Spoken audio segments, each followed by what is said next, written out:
Well, guys, if you don't know, Arian Foster, before we get into the previewing of the video, if you guys don't know, Arian Foster has retired.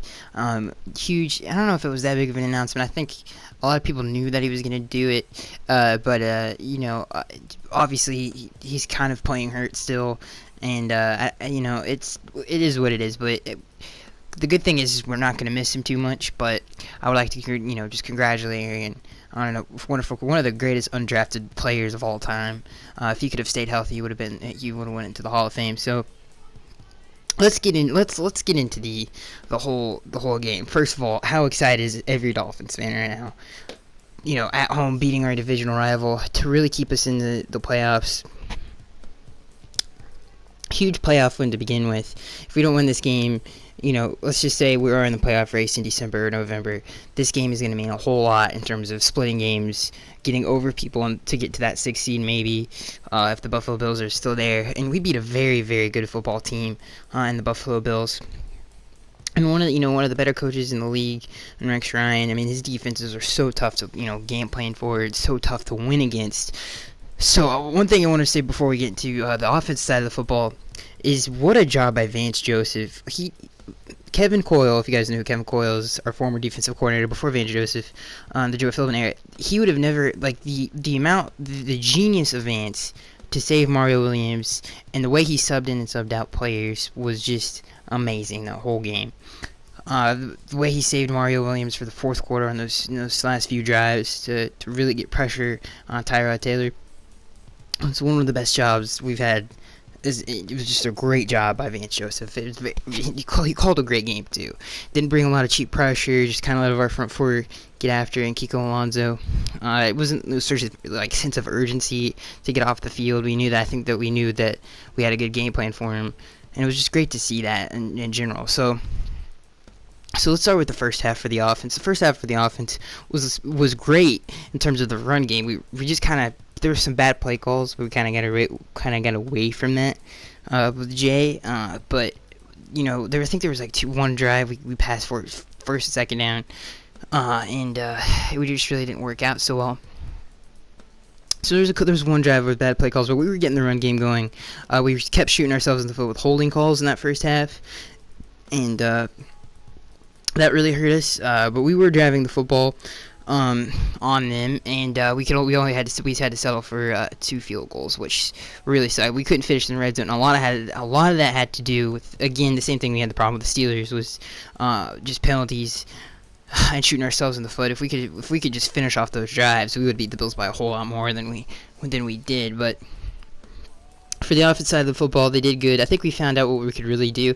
And again, credit to our coaches that we have this year, way better than the coaches, obviously, with Joe Philbin, which is not hard to do, and just in general to adjust and to just stick with what works. And some adjustments they did at halftime really, really worked. And just a great job by Adam Gase. But it was a little shaky first half. Couldn't finish off drives. Some bad play calls. There was I think in the first half there was one play that really sticks out to me that I was like, that's gonna come back to bite us. Was Ryan he put the ball up way too high in the air, which let the defender kind of creep back up on Kenny. And Kenny had it in his hands. And he just had just enough to catch up to Kenny, and he just hit it out of his hands.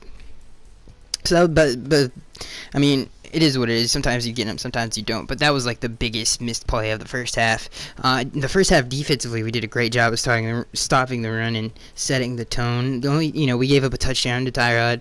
Again, anybody would have been faked out by that speed option, but it was a blocked punt. So we kind of, again, special teams really, and then the return on special teams, I think it was the punt return, kind of shaky there, and that was what led to all those Buffalo points. So it was 6-10 at half, I'm pretty sure, and we got into halftime. It's down basically one possession, and our offense starts pretty not done. It was still kind of moving the football. Obviously, they get the ball at half. They didn't do much with it. When we get the ball, we didn't do too much with it. I think Tannehill took a sack on that drive. I cannot remember that next drive, but later in that third quarter, Tyrod, I think it was the second drive of the second half for the Bills, they took a shot to Marquise Goodwin, and I don't know why, but Byron Maxwell was staring in the backfield the whole time, and Marquise Goodwin basically just ran by him. Now, if Rashard Jones was in the game, he would never have let that happen. He would never have let Marquise get that wide open deep, but he took a shot. It was like, I thought that was the kill shot. I really thought that was just going to open up everything, and just way to stick with our offense. The offense comes back out and answers with a touchdown drive, a beautiful touchdown drive. What a performance by J.J. that whole game, but just a beautiful, beautiful touchdown drive by us to answer and keep us in that game. And it really just boosted our momentum. And I think it was the second, I want to say, was it the first drive with the pass to Jarvis Landry? But Ryan Tannehill had two amazing, you guys are going to have to tell me, but Ryan Tannehill, I can't remember, it was like, I'm going to say it was the second or the first drive we scored, or maybe it was the second. Ryan Tannehill, it was like a 3rd and 7, I think. And he had to roll out. You talk about getting pressure on your face. He had pressure right like behind him. For God's sakes, I was freaking out. I was like, I was already throwing my hands in the air, like, oh well, here we go again. And then he just throws an absolute amazing. Ryan Tannehill is one of the best throws on the run I've seen all year, and he just throws it right into the breadbasket for the first down, and that was one of the best. And then obviously the other third down, we'll get to that here in a second. So we answer there. There was a play. We're backed up. We give them the ball back. We stopped them. Great job by our defense. And then we're pinned back in our own red zone. And Jay rushes, I think it was for 2 yards or something like that, to kind of give us a little bit of room. And then he burst one up off the right side. It was just an amazing run by J.J. What a jump cut to just even get to the second level. That breaks 2 tackles and then runs through the secondary basically to really have that drive. Keep it going there. But then again, now I'm going to talk about the other clutch play by Tannehill. It was like 3rd and 6. We needed something to happen good. I think we were already in field goal range. I'm not sure. I don't think we were in field goal range. I think we were just out of it.